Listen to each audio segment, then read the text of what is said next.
autour du zéro déchet. Zéro déchet. Les zéro déchet. Zéro déchet. Zéro déchet. Un mode de vie bien différent des ménages traditionnels, mais une façon de sauver la planète. Pendant de nombreuses années, nous avons profité abusivement des ressources que la planète nous offrait et des découvertes scientifiques aux allures fantastiques mais aux conséquences empoisonnées. Il a fallu bien trop d'années pour faire bouger la population et lui ouvrir les yeux à propos des dangers de la surconsommation. Pour reprendre une définition universelle, le zéro déchet est une démarche visant à réduire au maximum notre production de déchets. Il s'agit bien de revoir son mode de consommation afin de produire moins de déchets à la source, et non pas simplement de mieux intégrer le recyclage dans nos modes de vie. En sachant que rien qu'en région wallonne, la production de déchets s'élève jusqu'à 2 millions de tonnes, ne serait-il pas temps de s'intéresser un peu plus à notre consommation ? Pour vous donner une idée, nous avons fait une expérience avec une famille de 4 personnes pour voir le nombre de déchets que cela allait produire pendant une semaine. Voici les 5 poubelles qui vont être remplies durant les 7 jours. Voici les 5 mêmes poubelles 7 jours plus tard. On peut nettement constater que les déchets majoritaires sont les PMC. Vous pouvez lire sur ce schéma qu'une personne produit par an 391 kg de déchets, dont les plus importants sont les déchets de cuisine et de jardin, les papiers, les plastiques et les verres. Pour vous donner une idée, nous avons une population belge de 11,35 millions d'habitants. Alors imaginez-vous combien de tonnes de déchets cela peut-il produire par an? Eh bien, il s'agit de 4 437 850 tonnes de déchets en Belgique par an.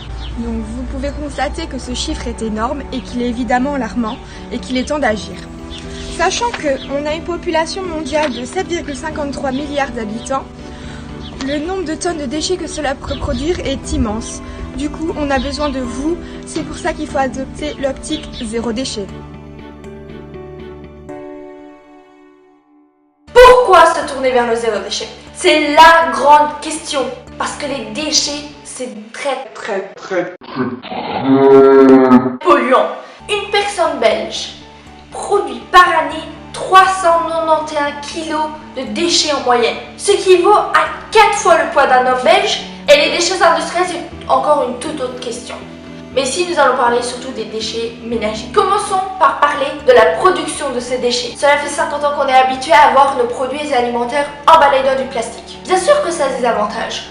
Les produits se conservent plus longtemps et puis c'est surtout plus hygiénique. Mais d'un autre côté, notre production plastique a augmenté tellement. De nos jours, les emballages plastiques représentent 66% des déchets plastiques. Depuis les années 60, nous avons produit près de 8,3 milliards de tonnes de déchets plastiques. Et on s'attend à avoir en 2050 près de 12 milliards de tonnes de déchets. C'est fou! Imaginez-vous, où vont aller tous ces déchets? Cette production de plastique nécessite des ressources naturelles non renouvelables, comme le pétrole, les gaz naturels ou également du charbon. Elle est également très énergivore et gourmande en eau. Par exemple, la production d'une bouteille d'eau vide correspond à 1,5 litre d'eau. Et on se demande bien pourquoi on n'utilise pas de gourde. Maintenant, passons à la deuxième partie. La gestion des déchets. Même si en Belgique nous nous sommes beaucoup améliorés ces dernières années, cela reste un grand problème au niveau mondial et même au niveau européen. La mise en décharge est le plus grand problème car elle est très polluante. Il existe également l'incinération, très utilisée en Belgique. Moins polluante que la mise en décharge, mais elle le reste quand même.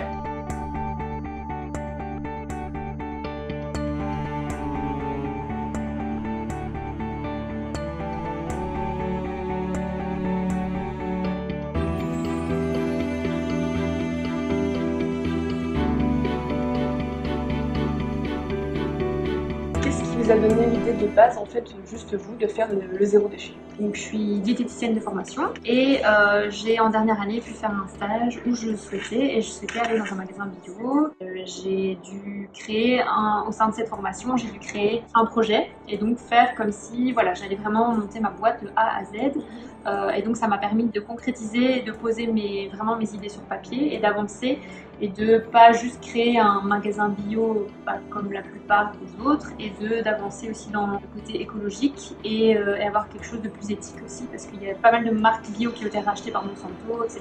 Donc des choses que je ne voulais pas avoir. Et donc voilà, donc c'est là que ça s'est concrétisé et j'ai lancé le magasin du coup en décembre 2015 après un an de travail près dessus.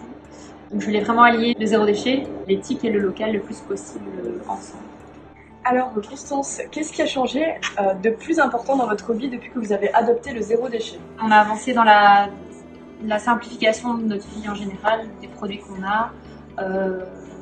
Aussi voilà, avoir moins d'objets, moins de choses, réfléchir, acheter en seconde main.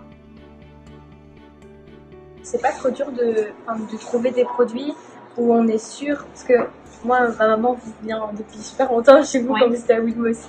Et à un moment, elle cherchait un produit et vous avez dit, c'est pas, je crois que c'était du miel ou je sais plus quoi. Et elle vous avez dit, c'est pas, pour l'instant, je trouve pas encore quelque chose de correct, quelque chose qui me convient par rapport aux circonstances, par rapport à l'origine.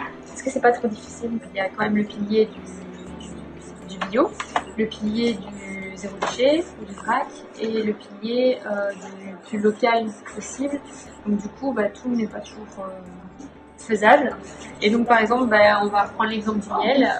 Je peux avoir du miel local, mais alors ce ne sera pas bio parce que en Belgique, le territoire est trop petit, donc on ne peut pas y arriver. Et c'est vrai que par exemple, du coup, je préférais acheter du miel local d'un apiculteur local, sachant que de toute façon, s'il y a trop de pesticides autour des ruches, les abeilles vont mourir de toute façon. Donc on va privilégier des zones un peu plus saines que faire venir du miel de loin. Voilà. Enfin, j'essaie toujours de rester avec une certaine logique dans mes principes, mais c'est pas toujours facile. Voilà, dans mon sac, mon tote bag, donc l'indispensable. J'ai toujours avec moi un thermo ou une gourde, c'est vraiment la première chose à laquelle on pense. Des mouchoirs en tissu pour éviter le gaspillage de mouchoirs en papier. Ma brosse à dents en bambou et mes couverts, comme ça je vais pas devoir utiliser des couverts en plastique d'autres magasins ou restaurants. Pour les céréales, on a plein de bocaux à vrac parce qu'on achète 100% en vrac. Le produit phare dont que je consomme beaucoup, c'est le vinaigre blanc. Il me sert d'adoucissant pour le linge et je fais mes produits ménagers avec. Donc ça par exemple, ce genre de chiffon, c'est génial aussi pour nettoyer des trucs, pour dépoussiérer. On peut aussi s'en servir pour faire les vitres, bref. Il n'y a pas besoin d'avoir du sopalin chez soi. Réduire les déchets du quotidien et consommer moins, n'est-ce pas formidable? Alors qu'à gauche, nous dépensons en moyenne 1500 € par an pour des objets jetables dans une famille de 4 personnes, à droite, il nous suffit de plus ou moins 250 € pour avoir accès au même service, mais durablement. Sur la durée, c'est plus économique. Et c'est des dépenses supplémentaires, en fait, maladies, etc., qui sont énormes. C'est à peu près 20 à 80 € d'économie par an. Donc ça, encore une fois, c'est aussi bien le côté déchets, le côté santé, mais également, c'est clairement des économies. Alors hier, j'ai été faire des économies de malade. La dernière fois, j'ai acheté plus de 28 pièces pour 50 €. J'ai acheté ce petit haut à 3 €, alors qu'en magasin, il aurait pu être à au moins 15 €. Franchement, les friperies, c'est vraiment c'est la vie. Il n'y a pas deux modèles identiques dans une friperie. Vous trouvez un article qui est un article unique. C'est la base pour moi.